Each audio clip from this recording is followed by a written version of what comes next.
Welcome to You Ought to Watch This Movie, the podcast about movies from the first decade of the 2000s, aka the aughts. Follow along and explore a movie from the aughts, getting unbridled opinions from two millennials. Sit back, relax, and enjoy one of the best decades in movies. And welcome to Yatum. You ought to watch this movie. This is a bonus episode. Well, special episode, because it's not a bonus as an addition to our normal show. Well, it is kind of addition because it's not following the path. Right. But whatever. Well, this week we are going to be reviewing a new movie that we saw in theaters and Twice. We'll get into, the issues as to why we saw it twice, but, it was worth a second watch, that's for sure. Movie is Deadpool and Wolverine. the third Deadpool movie, which, is not necessarily something Colin would typically watch. But, as what was the term you used for it? Okay, so before we first saw this movie last Friday, so a week ago, like the day it came out. Mm-hmm. And Qualify it. She bought the tickets for me as a birthday present. yes. So a long time ago, when the first Deadpool movie came out, we went to see it at a drive-in theater because that was what was around us then. And I was not impressed. And so I said, I'm never going to watch another one, and I'm not watching this movie again either. But so that's why I bought the tickets for Miles, because I thought it would be a nice gesture to say, well, let's do something that you like. But anyway, okay, so before we saw the movie, the week before that, we watched the first two movies, but, because it was a week, like weeknights, we watched like half of one and then half, and then half, and then half of the next one. And I still didn't like the first movie, and yes, I told Miles that it made me feel sleazy, which I don't even like that word very much. It was just the best word to describe how I was feeling. For lack of a better word. But when we watched the second movie, that wasn't as bad as the first one. It was still like, not my favorite thing, but it wasn't as bad. And then this one was even better than the other two as far as like the sleaziness of it. Well, and also you like watching things, chronologically, and the Marvel movies, you want to watch those all chronologically and get the full experience. Like right now, we're going through the entire Star Trek series chronologically. Yes, and how long has that taken us? Yeah, 10 years, yeah. and we're not done. Yeah. So all of that to say is, when she bought these tickets, she's like, well, let's watch, the Deadpool movies before. And, Yeah. Well, because I don't like to feel lost either. Yeah. Because, references and other sorts, But needless to say, we saw it. And whenever you first, since we're, off script, let's, stick to our format. Is, let's give a summary of this movie. Let's see. Deadpool's character, who is tapped by the TVA, the Time Variance Agency, I believe, to leave his timeline and go to the, I guess, what do they call it? The sacred timeline? Oh, yes. In order to, be part of the Avengers. But there is a subplot in the guy who approaches him from the Time Variance Agency, TVA, has gotten tired of the TVA's policy of slowly letting universes die, and so he wants to quickly put an end to it. And so, given that the reason their He universe... wants to end Wade's universe, Yeah. not our universe, Yeah. or like the sacred time. the Deadpool universe. Yeah. And the reason it's dying is because the Logan, Wolverine, is no longer in there, and he was the anchor for that universe. But so that leads... Anchor being. Yeah. That leads Deadpool, Wade Wilson, on a journey to find Wolverine and, bring him back to help him save the timeline. So basically, they're saying the sacred timeline is the MCU, and all of the other people that were under Fox are in Deadpool's Yeah. Mhm. universe, right? Yeah. So in the sacred timeline, they didn't have X-Men, or they did, No. but they're different. There's several different timelines. It's okay. I know that, but it's like the Logan that we This- grew up with, the X-Men, they're from this other timeline, apparently. Yeah, the Logan. Yes. I guess that would be correct. But I'm trying to think back to the X-Men movie series and determine if Logan was a different timeline or a different Earth than the actual X-Men. But I don't necessarily seen believe all so. of them. Yeah, but as far as I remember, the comics there is the X-Men, Deadpool were on the same Earth. But I may be wrong, so don't hold me to that. So That's fine. Yeah. I don't know anything I don't know anything about comics except from TV and movies. And I get confused easily, which we already learned when we when we watched the Star Wars movies, even though I'd already seen them. I don't know. yeah. Well, so do you want to go into characters or the actors from the movie?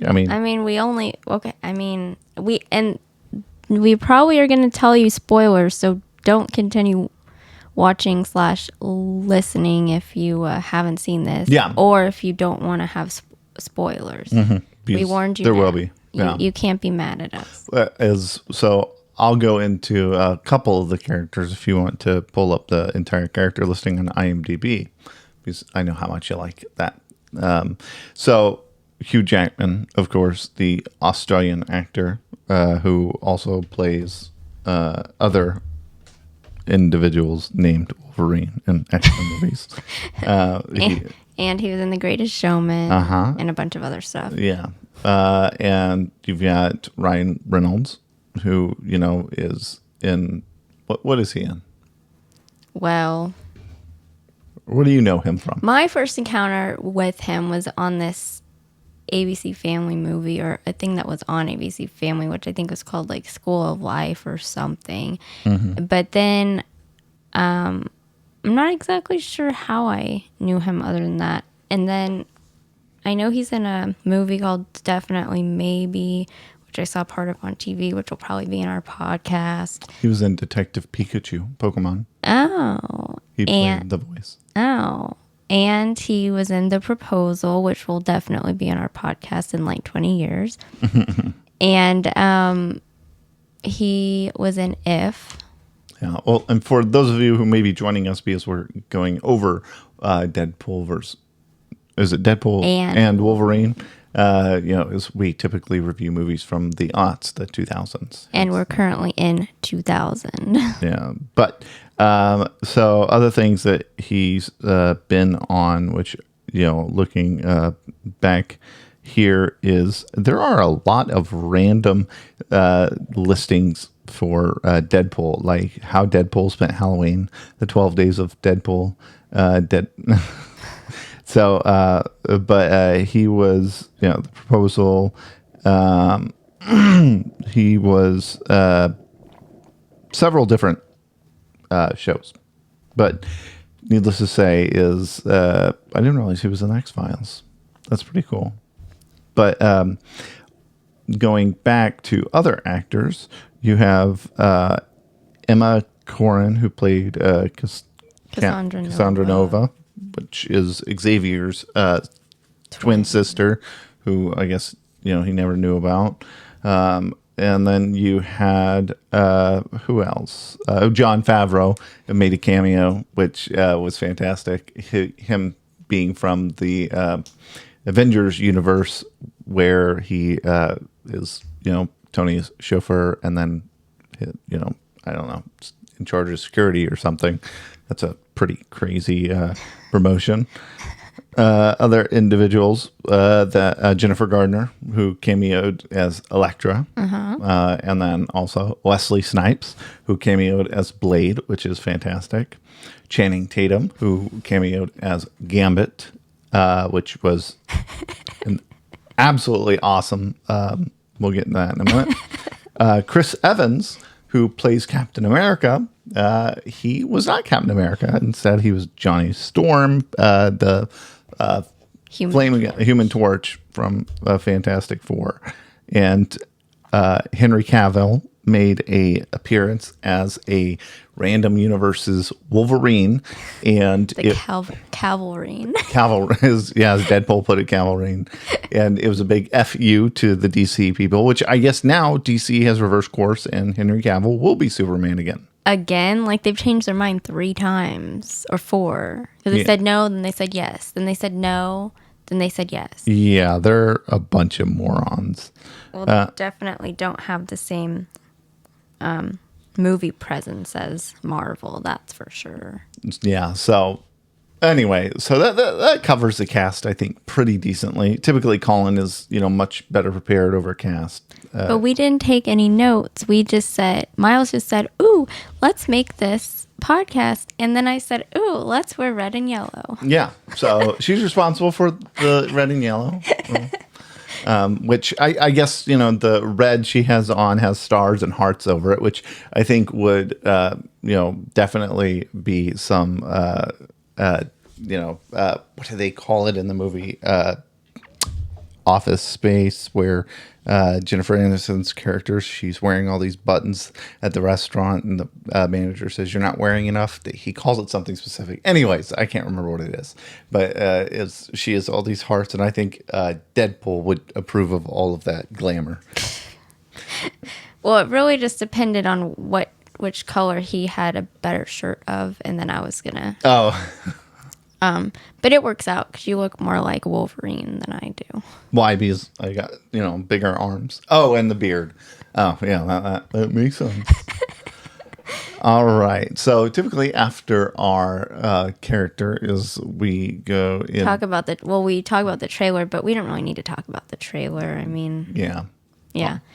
We watched the movie. We were planning to watch it, so. So all in all, the movie, is I gave you kind of the gist of it, and throughout the movie, there's so many hidden subtexts to this movie, whether it be when Deadpool gets sent to the Void, and along with Wolverine, there being a 20th Century Fox, sign that's in disrepair in the desert.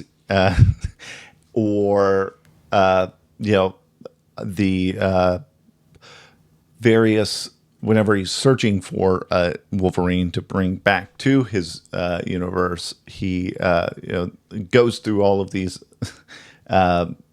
dealing with these ridiculous different types of Wolverine. Like one's a little person, or not a little person. That was actually, according to IMDb trivia, that was actually accurate from the comics. He's supposedly 5'3" in the comics. Oh, really? Oh, that's what IMDb said. Huh. That's pretty funny, actually. I don't. And the trivia is written by people, so I mean, it could be wrong, but I wouldn't think somebody would just make that up. Yeah. A lot of them were from other comics, the one-armed one and or the one-handed one. The one on the X with the red skulls, and the old one. Yeah. On the porch. Yeah. I remembered maybe 2 or 3 of them from the actual comics.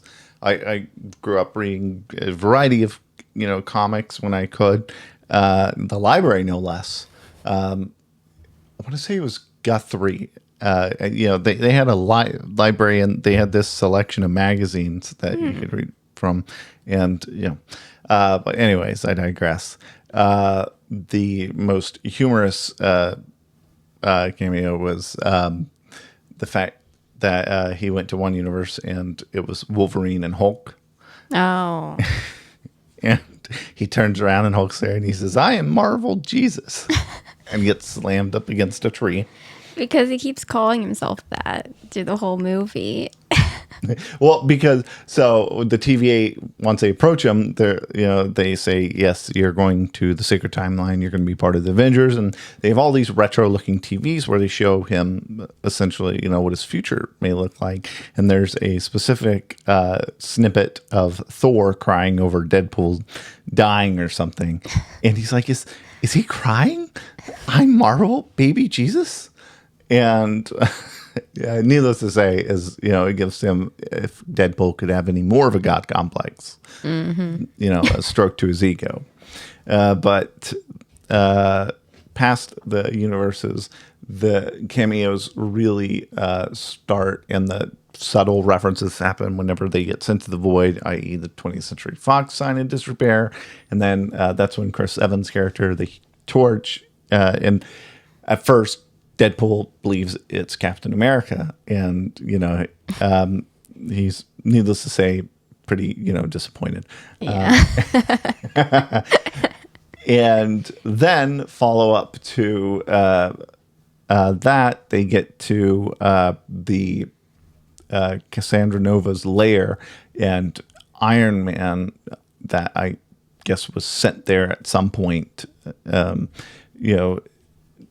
died a large, I'm not Iron Man, Ant-Man.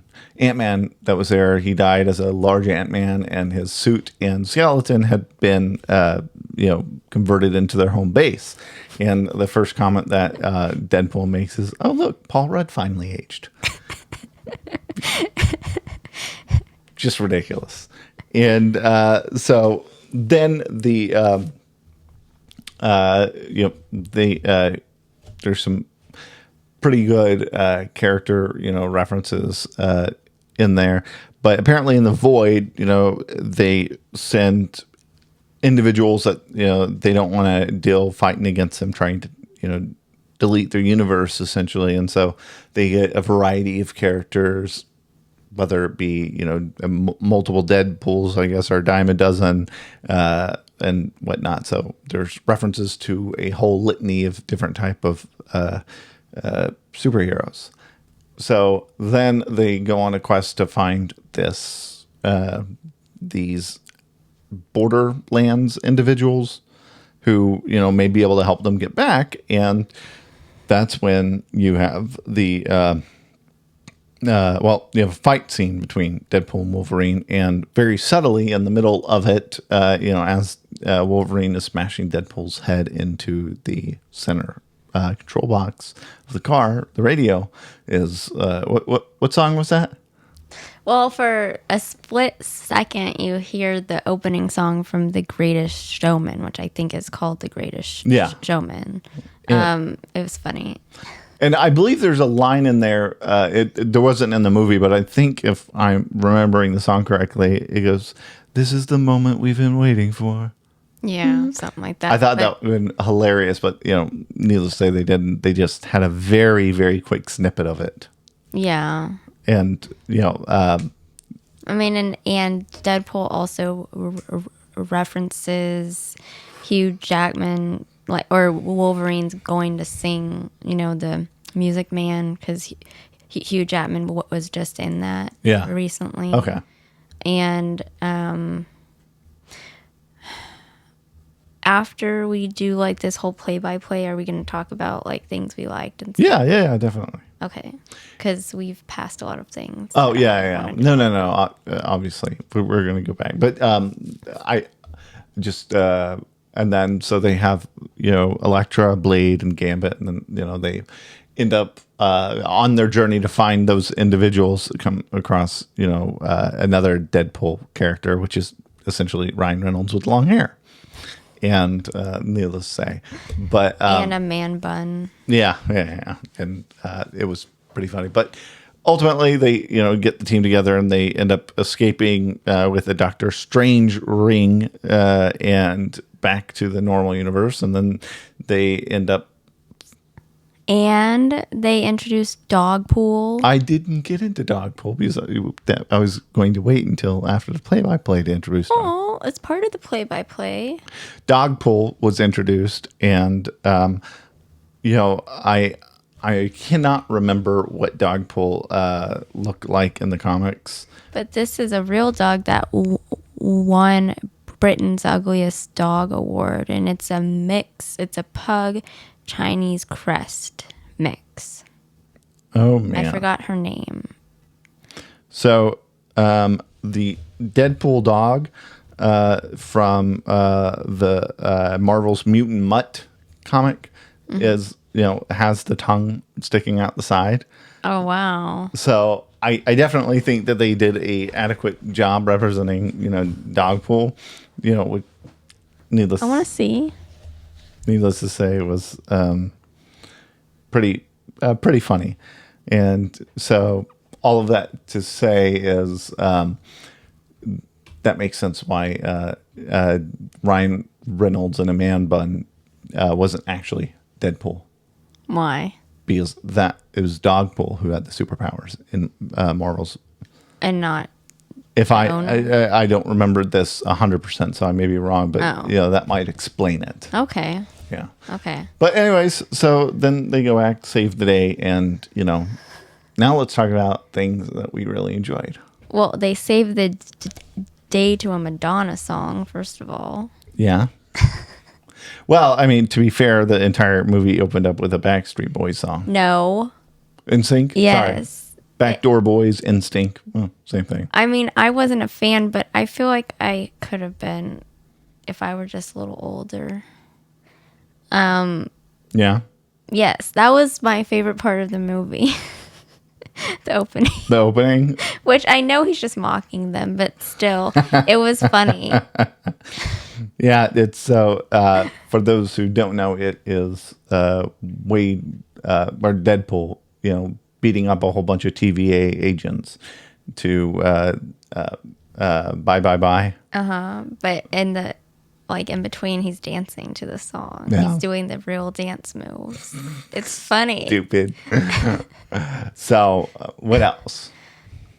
Well, I don't think that parts of the movie, I don't think that it made sense.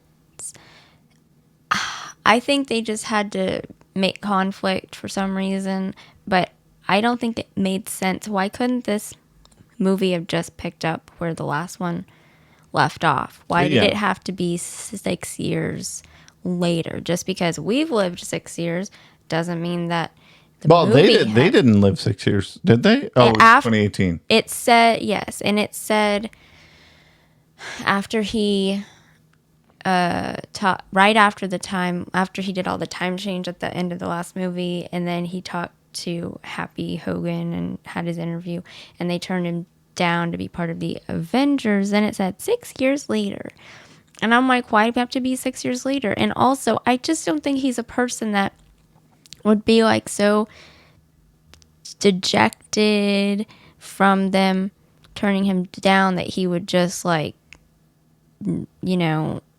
end up in a used car sales position. I just don't think that's his personality. Right. I mean, he was suffocated and is super ugly, and he doesn't care.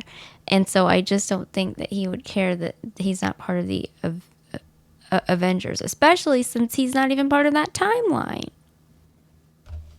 Why couldn't he just continue to fight crime and make, bad jokes?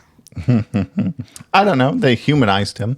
Because this picked up as, what's his girlfriend's name? Vanessa. Yeah, as they had split up. Again, just because he was acting like a moron. He was so sad. It just didn't make sense to me. But needless to say is the third movie started off, I guess, consistent 6 years after the fact. Yeah. And I